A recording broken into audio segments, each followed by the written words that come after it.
Hello to everyone celebrating Nowruz across the United States and around the world. Nowruz Mubarak. And once again, we'll be celebrating Nowruz at the White House as well. In a few weeks, we'll bring out our own hafsin. There will be sabzi polo with fish, maybe some naan birinji. We'll welcome our Iranian American friends from across the United States, including patriotic Iranian Americans who serve here at the White House.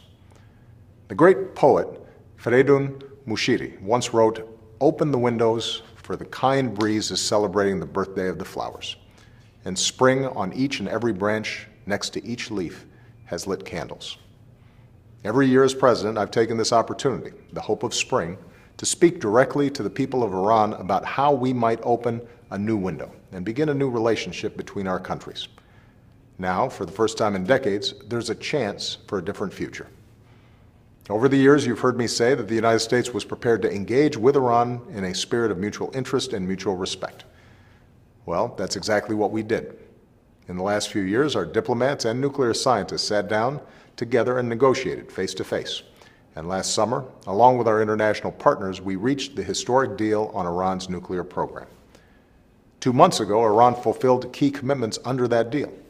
Iran has now rolled back key parts of its nuclear program and agreed to verification measures to assure the world that its nuclear program is and will remain for peaceful purposes. In return, the international community lifted certain sanctions on Iran, and Iran gained access to money that had been frozen overseas. At the same time, we recognize Iran's right to peaceful nuclear energy, consistent with Iran's nuclear obligations.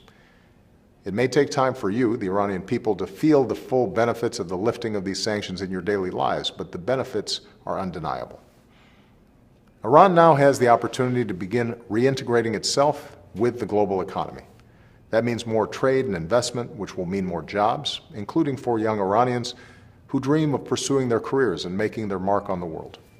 It will mean more access to cutting-edge technologies, including information technologies that can help Iranian startups. It will mean more opportunities for Iranians to sell your exports, including textiles and agricultural goods, to the world.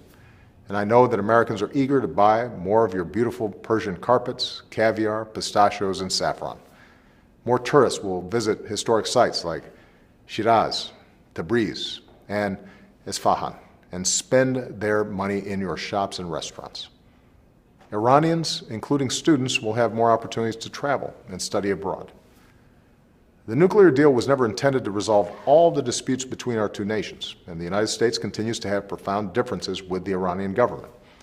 But even as our two governments continue to have serious disagreements, the fact that we are now talking to each other on a regular basis for the first time in decades gives us an opportunity, a window, to resolve other issues.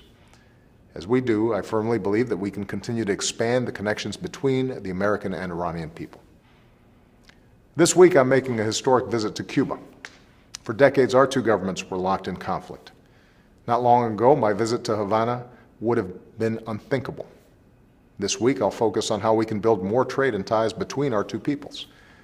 My visit will be a reminder that even after decades of mistrust, it is possible for old adversaries to start down a new path. Open the windows, for the kind breeze is celebrating the birthday of the flowers, and spring, on each and every branch next to each leaf, has lit candles. As you and your families welcome the new spring this Nowruz, I wish you a happy, healthy, and prosperous New Year, and I hope that the friendship and ties between the American and Iranian people will continue to grow. Thank you, and Nowruzatan Piruz.